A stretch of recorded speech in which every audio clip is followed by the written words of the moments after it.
ज़रा इस current affair के सवाल को ध्यानपूर्वक देखिए और हल करने का भी प्रयास कीजिए। सवाल क्या है कि भारत के 3 चरण वाले परमाणु कार्यक्रम के संबंध में निम्नलिखित कथनों पर विचार करें। ये 2 स्टेटमेंट दिए गए हैं और आपसे पूछा गया है कि उपरोक्त में से कौन से कथन सही हैं। 71 बीपीएससी और एईडीओ में जो करंट अफेयर का पैटर्न है या 69 का जो पैटर्न था, उसी के आधार पर करंट अफेयर एमसीक्यू मैं आपको करवा रहा हूँ, जिसमें नंबर ऑफ़ क्वेश्चंस ज़्यादा नहीं रखते हम लोग, बल्कि नंबर ऑफ़ क्वेश्चंस कम रखते हैं। क्वेश्चन की कॉम्प्लेक्सिटी ज़्यादा होती है, स्टेटमेंट बेस्ड सवाल होते हैं और सबसे बड़ी चीज़ है कि एक्सप्लेनेशन थोड़ा सा डिटेल करेंगे हम लोग।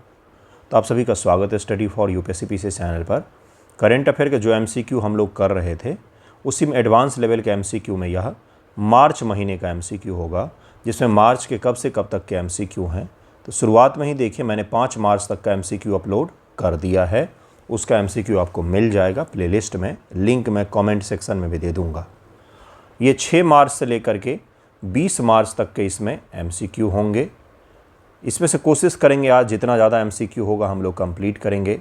अप्रॉक्स इसमें 60 के करीब में एमसीक्यू हैं, लेकिन 60 एमसीक्यू में मोर देन 300 फैक्ट्स को हमने कवर किया है। इसका पीडीएफ कहाँ पर मिलता है, शुरुआत में ही बता देता हूँ।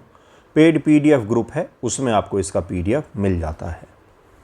सबसे पहला सवाल देखिए क्या है, और हर सवाल को रुक करके क्वेश्चन को देख करके वीडियो पॉज करके हल भी करना है। 1 मिनट और लेता हूँ। आपने एग्जामिनेशन के बाद वाला वो वीडियो देखा है क्या? बहुत सारे मास्टर्स बनाते, मैं कभी नहीं बनाता हूँ कि जो पढ़ाया वही आया, इस तरह की चीज़ें मैं भी बना सकता हूँ।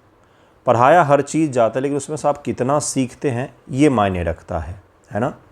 इसलिए मैं वीडियो के फॉर्मेट में ऑनलाइन पढ़ाता हूँ। आप इसमें जब तक खुद का एफ़र्ट नहीं डालेंगे, रुक करके हल नहीं करेंगे, तब तक ये केवल एक सुन करके गुजर जाएगा और आप कुछ भी समझ में नहीं आएगा। आप बाद में ये सवाल आप गलत कर बैठेंगे। इसलिए वीडियो पॉज कीजिएगा, रुकिएगा, हल कीजिएगा। भले 2 घंटा लग जाए, कोई बात नहीं, इट्स ओके, लेकिन सीख करके जाएंगे 60 एमसीक्यू। ठीक है। पहला सवाल देखिए क्या है। शांति अधिनियम 2025 भारत के परमाणु लक्ष्य के संदर्भ में निम्नलिखित कथनों पर विचार करें। शांति अधिनियम केवल सार्वजनिक क्षेत्र तक ही परमाणु ऊर्जा को सीमित रखता है। सरकार ने 2047 तक 100 गीगावाट परमाणु ऊर्जा क्षमता हासिल करने का लक्ष्य रखा हुआ है। The government has set a target to achieve 100 gigawatt nuclear energy capacity by 2047। इसमें से पूछा गया कौन से कथन सत्य हैं? केवल 1, केवल 2, 1 और 2, न तो 1 न तो 2। क्या हो जाएगा इसका आंसर? मैंने आपको सिखाया भी है, एलिमिनेशन का मेथड होता है।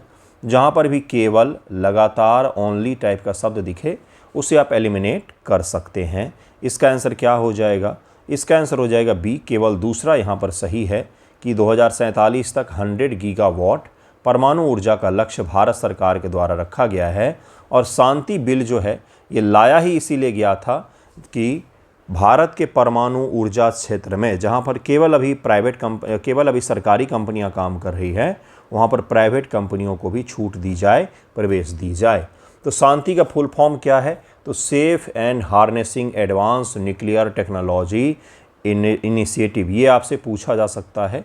2025 भारत के परमाणु ऊर्जा क्षेत्र में एक ऐतिहासिक सुधार है। इसके तहत पहली बार परमाणु ऊर्जा उत्पादन में निजी क्षेत्र, उद्योग, शिक्षाविदों को शामिल होने की अनुमति दी गई। यहाँ पर इंग्लिश में भी है, आप बाइलिंगुअल पढ़ सकते हैं। भारत सरकार ने 2047 तक 100 गीगावाट का लक्ष्य रखा है, जिसके लिए भारत सरकार को प्रतिवर्ष 18,000 से 20,000 टन यूरेनियम की आवश्यकता होगी, जिसके लिए हमने कनाडा जैसे देश के साथ डील भी साइन किया है। कनाडा और रूस हमें यूरेनियम की आपूर्ति करेंगे, तो इसको अवश्य ध्यान में रखिएगा। नेक्स्ट सवाल पर हम लोग चलते हैं। अगला सवाल है कि भारत ऊर्जा स्वतंत्रता के लिए यूरेनियम के बजाय थोरियम की ओर रुख क्यों कर रहा है? Why is India shifting toward thorium instead of uranium for energy independence? यहाँ पर 4 ऑप्शंस हैं, चारों दिख रहे हैं आपको। इसका आंसर निकालिएगा। थोरियम प्राकृतिक रूप से विखंडनीय है, फिसल है, क्या ऐसा है? थोरियम के उपयोग से हथियारों के प्रसार का जोखिम लगभग समाप्त हो जाता है, क्या ऐसा होता है? सी है, थोरियम का आयात यूरेनियम से सस्ता है, क्या इसके कारण से हम इस पर शिफ्ट कर रहे हैं क्या? थोरियम हमें आयात करना पड़ रहा है क्या? थोरियम केवल ठंडे तापमान पर काम करता है। 4 ऑप्शंस यहाँ पर दिए गए हैं, तो इसका आंसर क्या हो जाएगा? इसका आंसर हो जाएगा बी। थोरियम के उपयोग से हथियारों के प्रसार का जोखिम लगभग में समाप्त हो जाता है।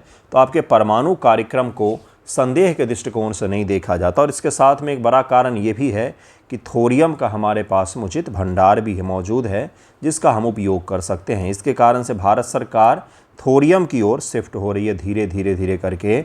भारत के पास दुनिया का सबसे बड़ा थोरियम भंडार है, इसलिए आयात की आवश्यकता नहीं है। सबसे महत्वपूर्ण बात यह है कि थोरियम का उपयोग हथियारों के प्रसार के खतरे को खत्म कर देता है। थोरियम प्राकृतिक रूप से विखंडनीय नहीं है। यह एक उर्वर पदार्थ है जिसको फर्टाइल किया जाता है सेकेंड स्टेज के दौरान। 3 स्टेज जो हमारे परमाणु ऊर्जा कार्यक्रम के हैं, इसको मैंने समझाया हुआ है, पढ़ाया हुआ है। और कुछ दिन पहले ही कुडनकुलम परमाणु संयंत्र में दुनिया के पहले देश हम बने हैं जो एक वेस्ट से दूसरे एनर्जी को प्रोड्यूस करेगा। इस प्रकार का पहला देश अपना बना है। मैंने टॉपिक पढ़ाया भी है आपको। भारत के 3 चरणीय परमाणु कार्यक्रम के संबंध में निम्नलिखित कथन पर विचार करें। यहीं से हम लोगों ने शुरू किया था, इसको हल भी कर लिया होगा आपने। पहले चरण में PHWRS एग्जाम में भी ऐसे ही दिया जा सकता है, प्रेशराइज हेवी वाटर रिएक्टर में मॉडरेटर के रूप में लिक्विड सोडियम का उपयोग होता है। Stage 1 uses liquid sodium as a moderator. तीसरा चरण एडवांस हेवी वाटर रिएक्टर पूरी तरीके से थोरियम आधारित होता है। तीनों के 2 स्टेटमेंट के बारे में पूछा जा रहा है। अब जरा बताइए सेकेंड स्टेज क्या होता है, थर्ड स्टेज क्या होता है? ये तो सवाल आपको पता होना चाहिए। भारत के 3 स्टेज वाले परमाणु कार्यक्रम हैं, और अगर उसके बारे में भारत के बच्चों को ही नहीं पता होगा तो किसको पता होगा भाई?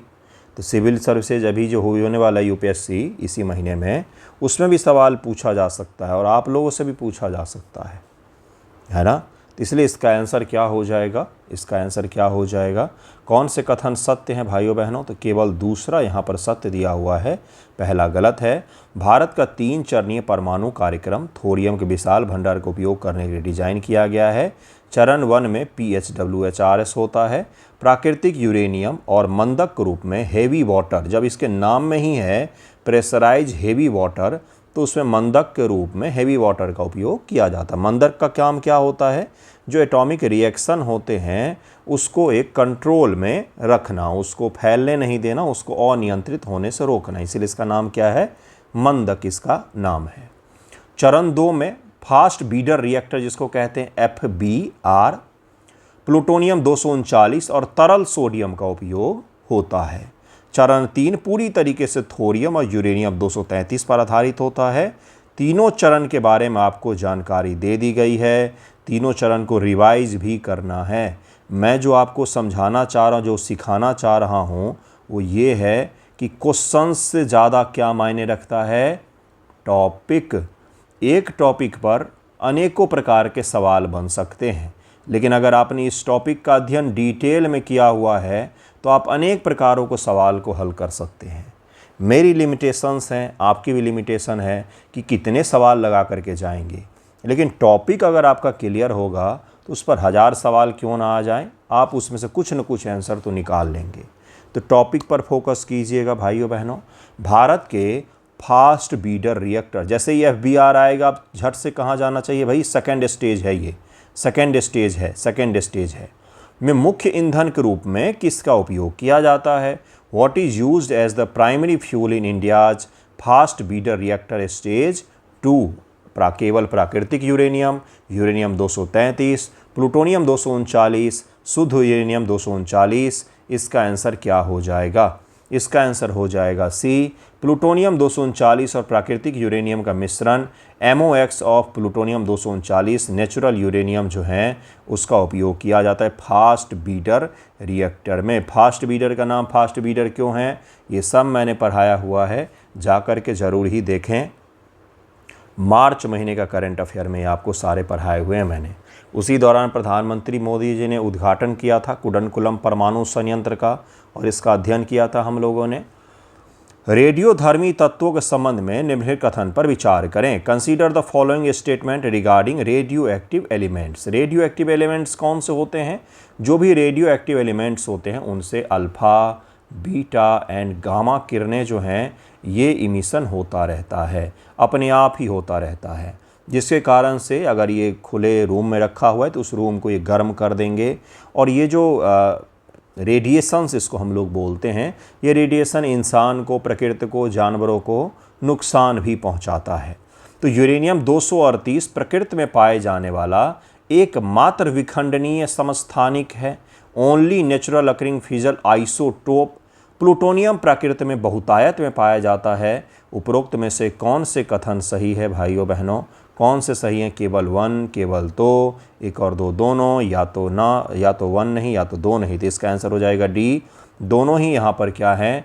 दोनों ही यहाँ पर गलत दिए हुए हैं। यूरेनियम 235 प्रकृति में पाए जाने वाला एकमात्र विखंडनीय समस्थानिक है। प्लूटोनियम प्रकृति में अत्यंत दुर्लभ है, इसे रिएक्टरों में बनाया जाता है। भारत के पास दुनिया का 25% थोरियम भंडार मोनोजाइट रेत में मौजूद है। तो जो स्टेटमेंट में यूरेनियम 238 लिखा हुआ था वो यूरेनियम 235 होना चाहिए, यूरेनियम 235 होना चाहिए, इसीलिए यहाँ पर दोनों कथन गलत दिए हुए हैं। नेक्स्ट सवाल पर चलते हैं हम लोग। भारत में थोरियम के विशाल भंडार मुख्य रूप से किस रेत में पाए जाते हैं? सिलिका रेत, इल्मेनाइट रेत, मोनाजाइट रेत, जिरकॉन रेत। तो इसका आंसर क्या हो जाएगा? मोनाजाइट रेत जो है इनमें पाया जाता है। कुछ बीच में बहुत ही अच्छे आसान सवाल भी आएंगे। भारत के पास दुनिया का लगभग 25% थोरियम भंडार है, जो मुख्य रूप से केरल, तमिलनाडु, ओडिशा। भारत के यहाँ पर राज्य है ओडिशा। उत्तरी सरकार तट जिसे कहते हैं, यहाँ पर एक हो गया कौन सा? उत्तरी सरकार तमिलनाडु हो गया, और यहाँ पर मालाबार तट हो गया, तो भारत के इन तटों के पास में पाया जाता है थोरियम का भंडार। इसे अवश्य ही ध्यान में रखें। तटीय क्षेत्र मोनाजाइट रेत जो होते हैं उनमें यह पाया जाता है। नेक्स्ट टॉपिक है नीति आयोग के fiscal health index 2026। NITI Aayog का यह इंडेक्स है जिसके बारे में सवाल पूछा जा सकता है मेंस में भी आपसे 72 में और पीटी में भी। यह राज्यों का मूल्यांकन राजस्व सृजन और ऋण स्थिरता सहित 5 स्तंभों पर करता है। ये जो फिजिकल हेल्थ इंडेक्स लाया गया है, क्या ये इंडेक्स 5 जो इसमें बनाए गए कैटेगरी, उस कैटेगरी में राजस्व सृजन एंड ऋण स्थिरता भी शामिल है क्या? फिजिकल हेल्थ है, राज्यों का राजस्व वाला स्वास्थ्य कैसा है ना। पश्चिम बंगाल और केरल को उत्कृष्ट प्रदर्शन करने के लिए शीर्ष 3 राज्यों में रखा गया है। अब इसका आंसर क्या हो जाएगा? अगर इसका आंसर आपको नहीं पता तो बहुत गलत बात है। ये सब टॉपिक तो रटा हुआ होना चाहिए, पीटी एग्जाम है आपका। उपरोक्त में से कौन से कथन सत्य हैं? तो केवल 1 सत्य हो जाएगा, केवल 1 सत्य है यहाँ पर। दूसरा गलत है क्योंकि हमने पढ़ा है कि अच्छी रैंकिंग जो है उसमें ओडिशा और झारखंड जैसे राज्यों ने बहुत अच्छा प्रदर्शन किया है। नीति आयोग का फिजिकल हेल्थ इंडेक्स राज्यों का मूल्यांकन 5 स्तंभों पर करता है। ओडिशा और गोवा शीर्ष पर हैं, वेस्ट बंगाल और केरल सबसे नीचे के राज्यों में हैं जिनकी फिजिकल स्थिति अच्छी नहीं है, वो बहुत ज़्यादा कर्ज ले रहे हैं, बहुत ज़्यादा खर्चा कर रहे हैं। नीति आयोग के फिजिकल हेल्थ इंडेक्स 2026 में बेहतर राजकोषीय घाटा प्रबंधन के कारण किस राज्य ने आकांक्षी की श्रेणी से, मतलब एस्पिरेशनल की श्रेणी से परफॉर्मर श्रेणी में छलांग लगाई है? किस राज्य ने ऐसा किया है? Which state leaped from aspirational to performer category in the index due to better fiscal management? Punjab है, आंध्र प्रदेश है, तमिलनाडु है, बिहार है। तो यह अपना प्यारा सा बिहार राज्य है जिसने शानदार काम किया है। फिजिकल हेल्थ इंडेक्स में नीति आयोग के द्वारा जारी किया जाता है। आज पूछे, कल पूछे, 74 बीपीएससी में पूछे, लेकिन पूछेगा ज़रूर ये टॉपिक। लिख करके रख लीजिएगा कि पूछेगा ज़रूर ही ये टॉपिक, भले 1 साल बाद पूछे, लेकिन ऐसे टॉपिक आते ही आते हैं। बिहार ने राजकोषीय घाटा प्रबंधन में सुधार करके अपनी रैंकिंग में सुधार किया है। हालांकि उसका अपना कर राजस्व अभी भी कम है, यानी कि बिहार में टैक्स से सरकार को अभी भी बहुत कम पैसा प्राप्त हो रहा है। नेक्स्ट टॉपिक वो टॉपिक है जो अभी आंधी तूफान आने वाला है, भारत पर फिर से एक और आर्थिक रूप से दबाव पड़ेगा। अमेरिका द्वारा शुरू की गई धारा 301, हमने पढ़ा था इसके बारे में कि जांच के संबंध में निम्नलिखित कथन पर विचार करें। अमेरिका द्वारा शुरू की गई धारा 301 यह जांच उन देशों को लक्षित करती जिनका अमेरिका के साथ भारी व्यापार घाटा है। क्या ऐसा होता है? सीरियसली, अमेरिका का दावा है कि भारत के पास पेट्रोकेमिकल और सोलर मॉड्यूल में संरचनात्मक अतिरिक्त क्षमता है, जिसके कारण से भारत और यूएस के बीच में व्यापार घाटा बढ़ता है और बढ़ने के साथ में यूएस को भारत ज़्यादा बेचता है, खरीदता कम है। कौन से कथन इसमें से सत्य हैं? आपको अमेरिका के व्यापार का धारा 301 पता है, पता होना चाहिए? नहीं, पता नहीं होना चाहिए, लेकिन भारत के संदर्भ में चर्चा में है, इसलिए जानकारी तो थोड़ी बहुत होनी ही चाहिए। इसका आंसर क्या हो जाएगा? इसका आंसर हो जाएगा बी, केवल दूसरा सही है, पहला यहाँ पर गलत दिया हुआ है। कौन से कथन सत्य हैं? अमेरिका की धारा 301 उन देशों को लक्षित करती है जिनका अमेरिका के साथ व्यापार अधिशेष है, व्यापार घाटा नहीं, व्यापार अधिशेष है। अमेरिका के साथ भारत का व्यापार अधिशेष है, अमेरिका का घाटा है, अमेरिका का घाटा है इसमें और हमारा फायदा है। अमेरिका का आरोप है कि भारत सोलर मॉड्यूल और पेट्रोकेमिकल में अतिरिक्त क्षमता पैदा कर रहा है, जिसके कारण से अमेरिका को व्यापार घाटा सहन करना पड़ता है। तो धारा 301 जरूर ही याद रखें। नेक्स्ट टॉपिक है कि विदेशी व्यापार प्रथाओं की जांच करने और अनुचित पाए जाने पर दंडात्मक कार्रवाई करने के लिए अमेरिकी राष्ट्रपति को धारा 301 की शक्ति किस अधिनियम से मिलती है? ये यूएस के प्रेसिडेंट को यह शक्ति मिलती है, लेकिन हमें जानकारी होनी चाहिए। अंतर्राष्ट्रीय आपातकालीन आर्थिक शक्ति अधिनियम IEEPA, व्यापार अधिनियम 1974, वैश्विक व्यापार संवर्धन अधिनियम, WTO एग्रीमेंट। तो इसका आंसर बी हो जाएगा। अमेरिका का व्यापार अधिनियम 1974 के तहत यह विशेष पावर वहाँ के प्रेसिडेंट को दी गई है कि अगर किसी देश के साथ में व्यापार घाटा ज़्यादा हो रहा है अमेरिका का, तो वो उस पर कार्रवाई कर सकते हैं और विशेष तरीके के सैंक्शन इत्यादि भी लगा सकते हैं। नेक्स्ट टॉपिक देखिए क्या है। नेक्स्ट सवाल WTO से जुड़ा हुआ है। WTO का एक बैठक भी हुआ था कुछ दिन पहले, खैर इसको ज़रा हल कीजिए। विश्व व्यापार संगठन की अपीलीय निकाय, अपीलेट बॉडी है, ये एक अपीलीय निकाय है WTO में, के संकट के संबंध में निम्नलिखित कथन पर विचार करें। यह संकट 2019 से जारी है क्योंकि चीन ने नए न्यायाधीशों की नियुक्ति को वीटो कर दिया। WTO एक देश एक वोट सर्वसम्मति प्रणाली पर काम करता है। क्या ऐसा है कि WTO सर्वसम्मति पर काम करता है? उपरोक्त में से कौन से कथन सही हैं? अपीलीय अधिकार इसलिए चर्चा में है क्योंकि इसमें भारत कई सारे केस लड़ रहा है, इसलिए यह चर्चा में था, जिसके कारण से हम लोग इसका अध्ययन कर रहे हैं और इसके सवाल भी लगा रहे हैं। केवल 1, केवल 2, 1 और 2 दोनों, ना तो 1 ना तो 2। इसका आंसर बी हो जाएगा। WTO 1995 में स्थापित हुआ एक देश एक वोट प्रणाली पर काम करता है। अपीलीय निकाय का संकट अमेरिका द्वारा नियुक्तियों को वीटो करने के कारण से हुआ, जिसके कारण से अपीलीय जो विभाग है WTO का, उसमें न्यायाधीश ही नहीं है क्योंकि यह सर्वसम्मति से काम करता है, एक देश एक वोट। अमेरिका हमेशा इसको वीटो करता है, इसलिए अपीलीय न्यायाधिकार जो है इसका बंद पड़ा हुआ है, एक तरीके से कुछ भी काम नहीं हो रहा है वहाँ पर। तो WTO 1995 में स्थापित हुआ था, ये भी ध्यान रखें। संकट अमेरिका के वीटो कारण से WTO एक देश एक प्रणाली का पालन करता है और इसके साथ में इसी के कारण से यहाँ पर न्यायाधीश महोदय की नियुक्ति हो ही नहीं पाई है जो अपीलों को सुने। नेक्स्ट टॉपिक है विश्व व्यापार संगठन WTO की स्थापना 1995 में किस ऐतिहासिक समझौते के तहत की गई थी? ब्रिटेन वुड्स समझौता। ये तो IMF W बैंक वाला है, वर्ल्ड बैंक वाला है ना? कुछ कुछ सुना सा लग रहा है ना? जिनेवा एग्रीमेंट, उरुग्वे दौर का समझौता, उरुग्वे राउंड एग्रीमेंट जिसको कहा जाता है, मराकेश एग्रीमेंट है। बताइए इसका आंसर क्या हो जाएगा? आप मुझे एक छोटा सा चीज़ और बता दें अगर बताना चाहें तो। मराकेश कहाँ है? मराकेश कहाँ है? मराकेश, मार्केश भी कहते हैं इसको। मराकेश किस देश में स्थित है? क्या है ये? कोई कैपिटल है क्या, या बस देश का नाम है क्या? क्या है ये, है ना? 12 का आंसर क्या हो जाएगा? डी हो जाएगा, डी हो जाएगा। WTO का स्थापना 1995 में मार्केश जिसको कहा जाता है, मराकेश भी कहते हैं इसको, समझौते के तहत की गई थी, जिसमें GATT का स्थान WTO ने लिया था। WTO में न केवल व्यापार बल्कि सेवाओं को भी शामिल किया गया है, जबकि GATT general agreement on trade पर जो था उसमें केवल व्यापार को शामिल किया गया था, वस्तुओं के व्यापार को शामिल किया गया था, उसमें सर्विस शामिल नहीं था। उसी में सुधार करके एक संगठन बनाया गया जिसका नाम है WTO, वर्ल्ड ट्रेड ऑर्गेनाइजेशन। अब WTO की सब्सिडरी होती है जिसको amber box, green box, blue box कहा जाता है। मैंने ये समझाया भी था, बहुत प्यार से समझाया था उदाहरण दे करके।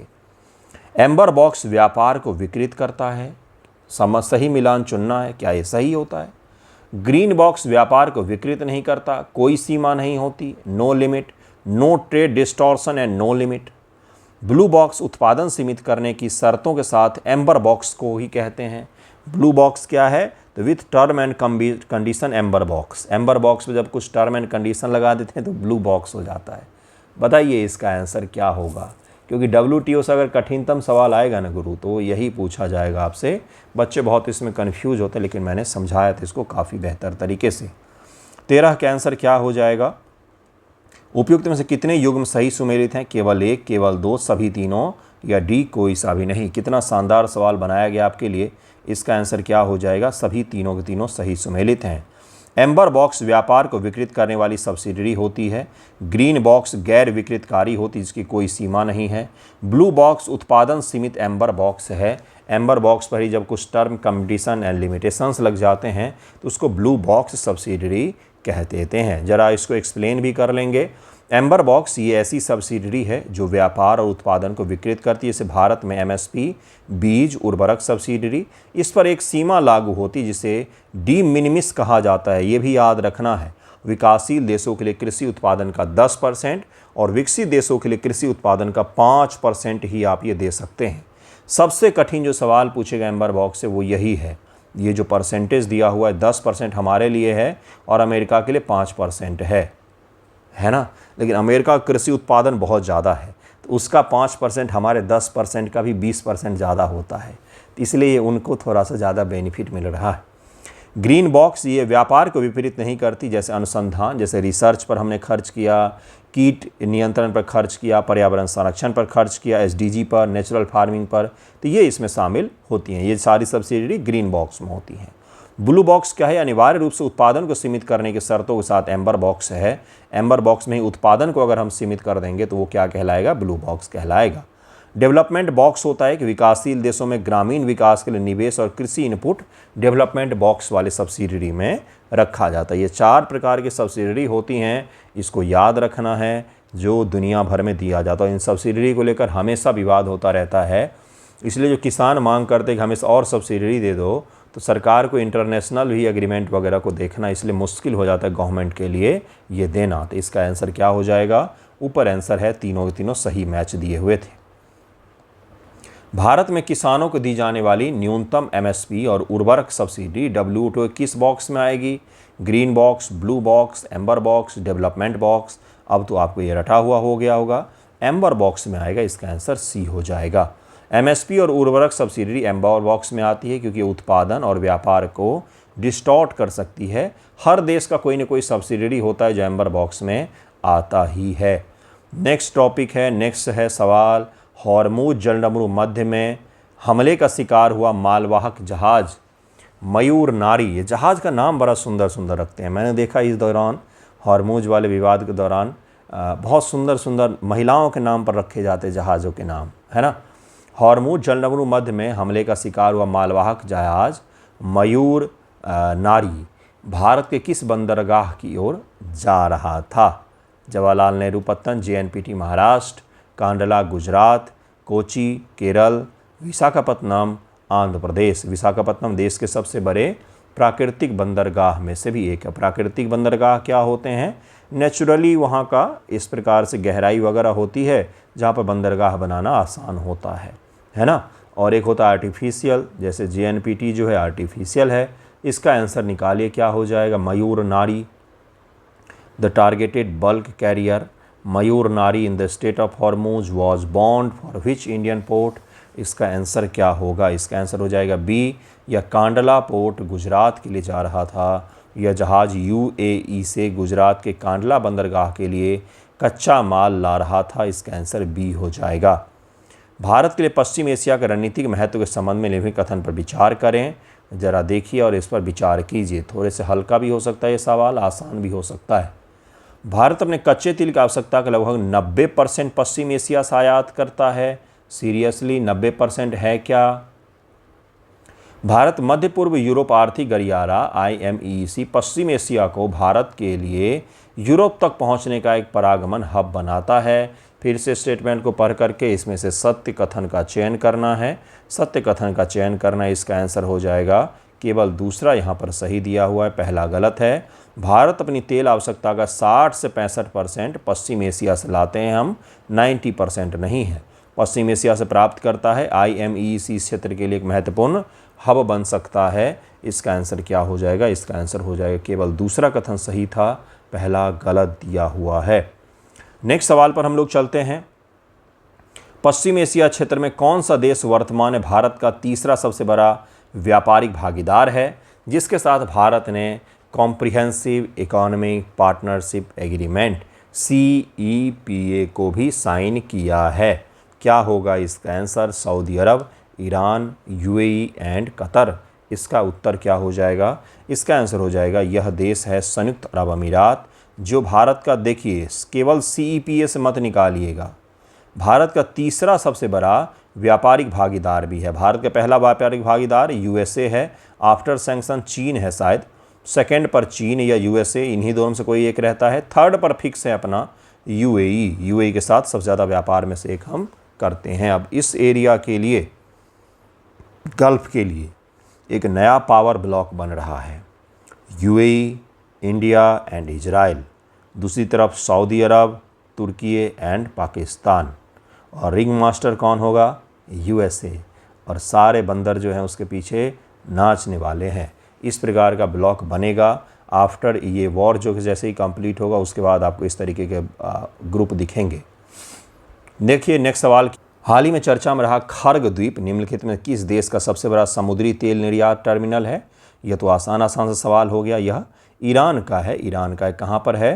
तो यह फारस की खाड़ी में, फारस की खाड़ी में यहाँ पर छोटा सा है, यहाँ पर छोटा सा है, यह फारस की खाड़ी में देखने को आपको मिलता है। तो इसका आंसर क्या हो जाएगा? डी हो जाएगा, ईरान का। ईरान का है। या 90% तेल निर्यात ईरान यहीं से करता, यहीं पर अटैक भी किया गया था US के द्वारा। खर्ग द्वीप के भूराजनीतिक इतिहास के संबंध में निम्न से किस युद्ध के दौरान इस द्वीप पर भारी बमबारी की गई थी? खार युद्ध 1990, ईरान इराक युद्ध 1980 से 88, अरब इजराइल युद्ध 1967, यमन गृह युद्ध। तो इसका आंसर हो जाएगा ईरान इराक युद्ध के दौरान इस पर भारी बमबारी की गई थी 1980 से 88 के दौर में। फारस की खाड़ी के सीमावर्ती क्षेत्रों में, देशों में संबंध में निम्नलिखित कथन पर विचार करें। फारस की खाड़ी के आसपास जो देश हैं उनके संबंध में आपसे सवाल पूछा जा रहा है। जरा स्टेटमेंट पढ़िए और इसका आंसर निकालिए। फारस की खाड़ी से कुल 8 देशों की सीमाएं लगती हैं। फारस की खाड़ी ये है, ईरान है, इराक है, सऊदी अरब है, कतर है, बहरीन है, UAE है, ओमान है। इतने सारे देश हैं। क्या इन सब की ये टोटल 8 देश हो रहे हैं? क्या कोई और भी देश है क्या? यमन की फारस की खाड़ी के साथ सबसे लंबी तटरेखा है। यमन तो यहाँ पर है, तो यमन की सबसे लंबी तटरेखा होगी क्या? इसमें से पूछा है कौन सा कथन सत्य है? तो इसका आंसर हो जाए केवल 1 सत्य है यहाँ पर, दूसरा बिल्कुल ही गलत दिया हुआ है। दूसरा यहाँ पर गलत दिया हुआ है, दूसरा गलत दिया हुआ है, क्योंकि यमन की रेखा जो है वो लाल सागर से लगती है, ना कि खाड़ी, फारस की खाड़ी से। फारस की खाड़ी 8 देशों की सीमा लगाती है, यमन के साथ सीमा नहीं है। ओमान का मुसमंद प्रायद्वीप इसे छूता है। ओमान का मुसमंद प्रायद्वीप, इसके बारे में भी हम लोग देखेंगे, मैप पर भी दिखाऊंगा मैं आपको। मुसमंद प्रायद्वीप के बारे में भी देखेंगे। या मार्च का हम लोग इसलिए इतने सारे सवाल आ रहे हैं ना ये, क्योंकि मोदी जी गए थे 28 फरवरी को इजराइल, और जैसे ही मोदी जी आए ये सारे लड़ पड़े, है ना। तो उसके कारण से मार्च में यह टॉपिक भरा हुआ है, बिल्कुल गल्फ का एरिया जो है वो पूरा भरा हुआ है इसमें। ओमान का कौन सा अलग थलग हिस्सा है जो रणनीतिक रूप से महत्वपूर्ण हॉर्मोज जलनुमा नदी के पास फारस की खाड़ी को छूता है? सिनाई प्रायद्वीप। तो सिनाई कहाँ पर है? इजराइल और मिस्र के बीच में है यह। तो मुसमंद, सकोत्रा द्वीप, डहलॉक द्वीप। आपको पता है कि सकोत्रा कहाँ है? बताइए इसका आंसर क्या हो जाएगा चारों का? तो यह मुसमंद प्रायद्वीप है। मुसमंद प्रायद्वीप है, ज़रा इसको मैप पर भी हम लोग देखेंगे। ओमान का यह द्वीप है मुसमंद। ये जो येलो येलो आपको दिख रहा है ये प्रायद्वीप है, यह मुसमंद प्रायद्वीप है। यह मुसमंद प्रायद्वीप है जो स्टेट ऑफ हॉर्मूज को टच करता है। ज़रूर इसको याद रखिएगा। ये छोटा सा क्वेश्चन ये ईरान का है और यहीं पर आगे जाएंगे तो खर्ग आइलैंड आपको दिखेगा। नेक्स्ट टॉपिक है, आपको हरीश राणा याद होगा, जिनको इच्छा मृत्यु दिया गया भारत में पहली बार, तो उसी टॉपिक से जुड़ा हुआ है। गरिमा के साथ मरने का अधिकार, right to die with dignity, Bharat के सर्वोच्च न्यायालय द्वारा संविधान के किस अनुच्छेद के तहत मान्यता प्राप्त है? आसान सवाल है ये, तो कोई भी कर ले जाएगा। आर्टिकल 14, 19, 21, 25 तो सबने लगा दिया होगा इसका आंसर। तो जीवन के अधिकार के तहत ही मृत्यु का भी अधिकार मिला हुआ है, आर्टिकल 21।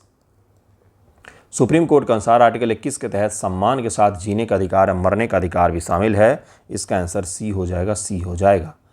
अरुणा शानबाग मामला 2011 के संबंध में निम्नलिखित कथन पर विचार करें। आपने पढ़ा भी होगा, लेकिन कथन आए तो वैसे ही भूल जाते हैं। जरा इसका आंसर निकालिए। 2 स्टेटमेंट हैं, दोनों को पढ़िए, रुकिए, आंसर निकालिए। इस फैसले ने भारत में पहली बार सक्रिय इच्छा मृत्यु को कानूनी रूप से वैध बनाया। कोर्ट ने अरुणा शानबाग के लिए इच्छा मृत्यु की अनुमति नहीं दी, सीरियसली नहीं दी थी क्योंकि अस्पताल के नर्सों ने उनकी देखभाल करना जारी रखना चाहती थी। क्या ये सही है? अरुणा शानबाग की इच्छा मृत्यु नहीं मिली थी क्या? कब मरी है अरुणा शानबाग आपको पता भी है? पता है तो बताइएगा मुझे।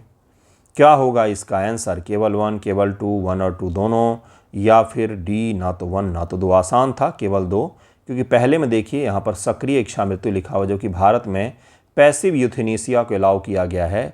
एक्टिव यूथेनेसिया भारत में अलाउ नहीं है। स्विट्जरलैंड से देशों में एक्टिव यूथेनेसिया भी अलाउ है। अरुणा शानबाग मामले में भारत में निष्क्रिय इच्छा मृत्यु को वैध बनाया। नर्सों की देखभाल जारी रखने के कारण, आग्रह के कारण अरुणा को इसकी अनुमति नहीं मिली थी। सुप्रीम कोर्ट ने उन्हें तो इच्छा मृत्यु नहीं दिया था, क्योंकि कुछ लोगों ने कहा था कि हम इसकी देखभाल करना चाहेंगे, लेकिन उनके केस में भारत के संविधान में जीवन के अधिकार के तहत में मृत्यु का अधिकार को ही मान्यता दे दिया गया। बाद में 2018 फैसले में न केवल उन्हें बल्कि संपूर्ण देश के लिए इस फैसले को लागू किया गया। तो पहली बार सुप्रीम कोर्ट ने स्वीकारा कि हाँ, पैसिव यूथेनेसिया हो सकता है। उसको संविधान के तहत राइट कब माना गया? तो 2018 में, 17 के 18 के आसपास। और पहली बार दिया कब गया है? तो 2026 में। हरीश राणा जो उनकी मृत्यु हुई, उनके माता पिता गए थे उनके लिए मृत्यु मांगने के लिए, तो इसको ज़रूर याद रखिएगा। एम्स दिल्ली में उनकी मौत हुई। 2011 के फैसले निष्क्रिय इच्छा मृत्यु को वैध बनाया। नर्सों के विरोध के कारण अरुणा को अनुमति नहीं मिली और वो हॉस्पिटल में रहीं और प्राकृतिक मृत्यु उनकी हुई। चिकित्सा विज्ञान के अनुसार कोमा और अस्थायी वानस्पतिक अवस्था, जिसको PVS कहा जाता है, परमानेंट वेजिटेटिव स्टेट, इन दोनों के बीच अंतर क्या होता है? बताइए। क्योंकि जो हरीश राणा महोदय थे ये PVS स्टेज में ही थे, है ना। ये अलग अलग स्टेज होता है जिसमें शरीर निष्क्रिय हो जाता है। कोमा में मरीज दर्द महसूस करता है, PVS में नहीं। कोमा में आंखें बंद रहती है, जबकि PVS में आंखें खुली रहती है लेकिन होश नहीं होता। कोमा हमेशा अपरिवर्तनीय होता है, PVS नहीं होता। PVS में मरीज बातचीत कर सकता, कोमा में नहीं कर सकता है। इसका आंसर क्या हो जाएगा? 4 ऑप्शंस यहाँ पर दिए गए हैं। Permanent vegetative state and coma में क्या अंतर होता है? मेडिकल साइंस में ये टर्मिनोलॉजी यूज होता है। कोई मरीज़ मेडिकली कोमा में चले जाते हैं, PVS में चले जाते हैं। इसका आंसर क्या हो जाएगा? 26 का आंसर हो जाएगा बी। कोमा में आंखें बंद रहती हैं लेकिन PVS में आंखें खुली रहती हैं, लेकिन होश नहीं होता। आंखें खुली हुई हैं लेकिन वो कुछ भी फिर भी देख नहीं सकते, कुछ भी नहीं कर सकते हैं, महसूस भी नहीं होता इस तरह के शरीर में। PVS में मरीज जागृत प्रतीत होता है लेकिन होश नहीं होता, जबकि कोमा में आंखें बंद रहती है। वो कोमा में आंखें बंद रहती है। ये छोटा सवाल था, मैंने करवा दिया है। पश्चिम एशिया संकट के कारण LNG की कमी के संदर्भ में निम्नलिखित कथन पर विचार करें। देखिए क्या पहला कथन है कि सरकार ने आवश्यक वस्तु अधिनियम लागू करके घरेलू PNG और परिवहन CNG को श्रेणी 1 आवंटन में रखा है। आवश्यक वस्तु अधिनियम भी हमने पढ़ा था। वाणिज्यिक विनिर्माण इकाइयों को प्राकृतिक गैस की आपूर्ति बढ़ा दी गई है ताकि निर्यात को बढ़ावा मिले। क्या इस तरह की चीज़ें होती है क्या? इसका आंसर केवल 1 हो जाएगा। वाणिज्यिक विनिर्माण इकाई को नहीं बल्कि हाउस होल्ड कंजम्पशन के लिए केवल रिजर्व कर दिया जाता है। कॉमर्शियल पर्पस को रोक दिया जाता है। फैक्ट्रियों में जो यूज होते हैं उसको रोक दिया जाता है और कॉमर्शियल पर्पस के लिए केवल अलाउ किया जाता है। तो केवल 1 यहाँ पर सही हो जाएगा, दूसरा यहाँ पर गलत हो जाएगा। जैसे ही आवश्यक वस्तु अधिनियम के श्रेणी 1 में डालने का मतलब होता है कि कमर्शियली चीज़ों को रोक दिया जाएगा। सरकार अब प्रायोरिटीज़ को डिसाइड करेगी, जिसके तहत हाउस होल्ड को देना है सबसे पहले, जो कनेक्शन है उसमें देना है, उसके बाद से घरों तक पहुंचाना है सिलेंडर। तो इस प्रकार के क्रम को लागू किया जाता है। पीएनजी, सीएनजी, एलपीजी इन सभी के लिए सरकार ने आवश्यक वस्तु अधिनियम को लागू किया था। भारत सरकार द्वारा आवश्यक वस्तु अधिनियम लागू करने के बाद किस सार्वजनिक क्षेत्र की कंपनियों को गैस आवंटन के प्रबंधन के लिए नोडल एजेंसी नियुक्त किया गया? एक सवाल पूछा जा रहा है कि भारत सरकार के द्वारा आवश्यक वस्तु अधिनियम लागू करने के बाद किस सार्वजनिक क्षेत्र के गैस कंपनी को आवंटन प्रबंधन के लिए नोडल एजेंसी नियुक्त किया गया? ONGC, GAIL India, Indian Oil, Bharat Petroleum. 4 options दिए गए हैं सुंदर सुंदर, इसका आंसर निकालिएगा। यह गैस संकट से सवाल है, गैस संकट से यह सवाल पूछा जा रहा है। इसका आंसर क्या हो जाएगा? इसका आंसर हो जाएगा गेल। भारत पेट्रोलियम मंत्रालय के तहत गेल जो है इसे प्राथमिकता आधार पर गैस आपूर्ति का प्रबंधन कर रही है। ये भारत सरकार की बहुत बड़ी कंपनी है गेल, जिसको यह काम सौंपा गया है। अब आवश्यक वस्तु अधिनियम 1955 के संदर्भ में सवाल पूछा जा रहा है। आप गौर कर रहे हैं या नहीं पता नहीं।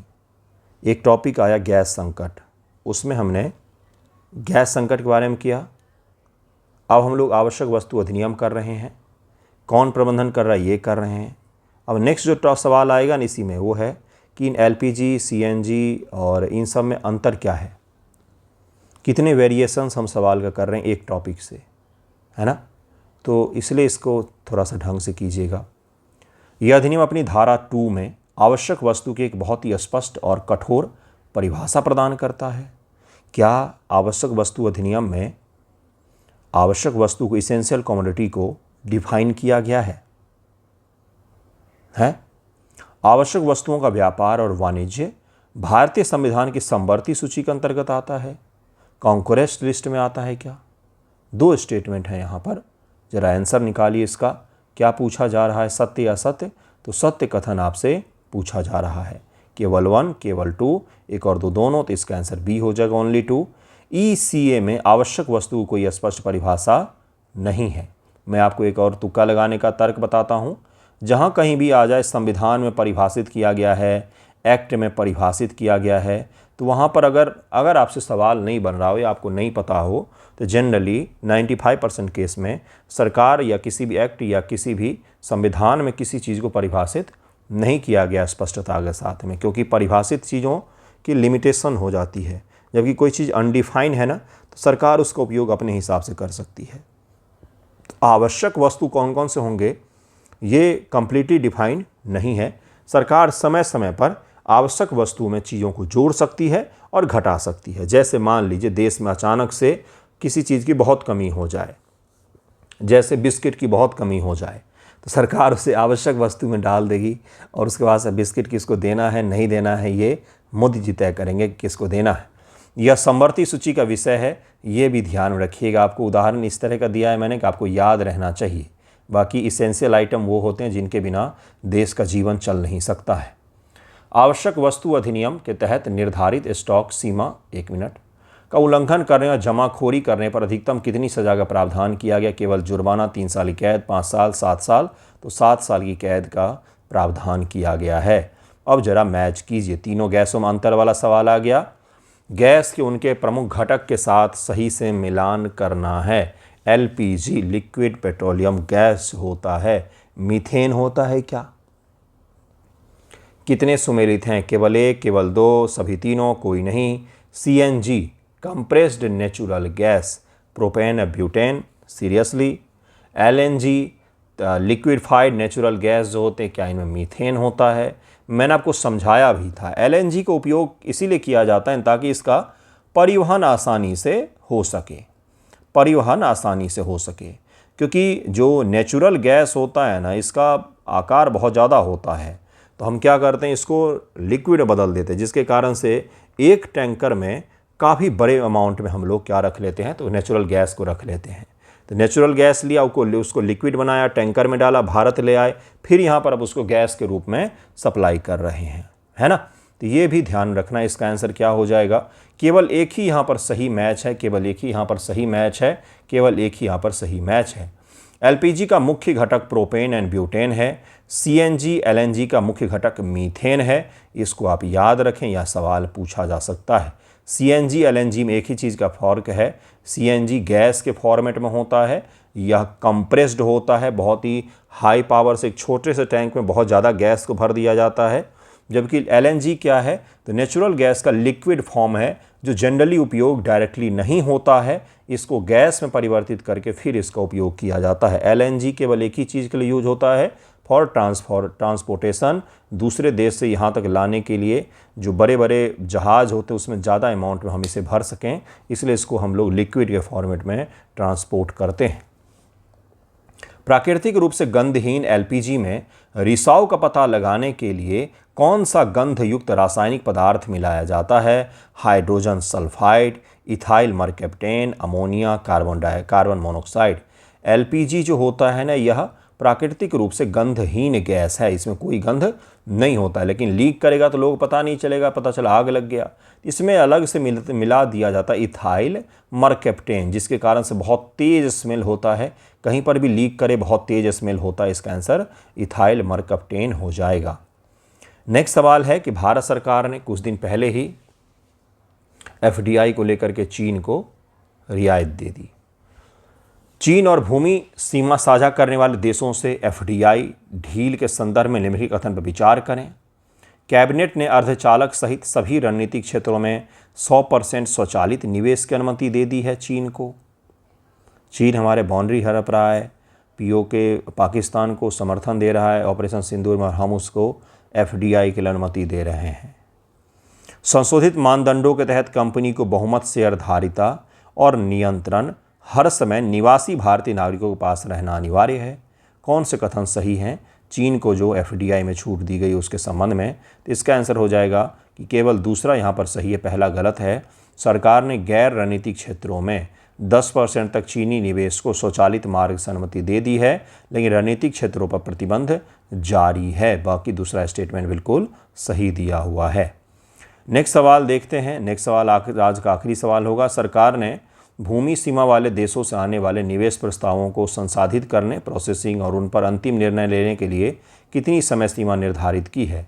ऐसे देश जिनसे हमारी लैंड बाउंड्री है, पाकिस्तान, नेपाल, बांग्लादेश, चीन, इन सब के साथ जो भी एफडीआई आएगा उसको हम थोड़ा सा विचार करके अपने यहाँ पर आने देंगे, क्योंकि भारत ना नॉर्मल देशों से नहीं घिरा हुआ है। अगर नेपाल, भूटान को छोड़ देना तो सारे एक से बढ़कर एक वो देश हैं, है ना, जिनके अंदर कोई मोरालिटी नहीं, कुछ नहीं, नथिंग है, और सबके साथ हमारी दुश्मनी ही है, किसी के साथ हमारे संबंध नॉर्मल नहीं है।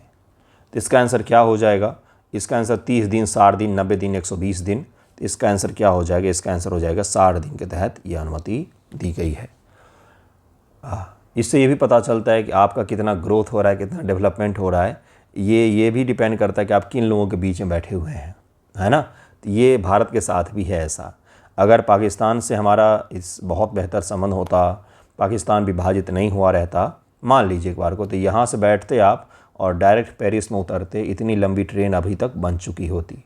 लेकिन ऐसी चीज़ें हैं नहीं। इसके कारण पाकिस्तान का लोकेशन बहुत ही स्ट्रेटजी रूप से महत्वपूर्ण है। एक तरीके से भारत को वेस्टर्न की ओर बढ़ने से ब्लॉक किया हुआ है। आज का यहीं पर हम लोग एंड करते हैं। इसके आगे के जितने भी सवाल हैं, 30-35 सवाल और बच गए हैं, जिसको हम लोग नेक्स्ट वीडियो में कर लेंगे। तो मार्च जो है 2 और एक अगला वीडियो, 3 वीडियो में कंप्लीट हो जाएगा आपका। ठीक है, थैंक यू सो मच आप सभी का वीडियो देखने के लिए। अपने वैल्यूबल कमेंट्स ज़रूर करें, कैसा लगा है, कैसा नहीं, कुछ सुधार करना है तो उसके लिए भी आप राय दे सकते हैं अपनी। धन्यवाद।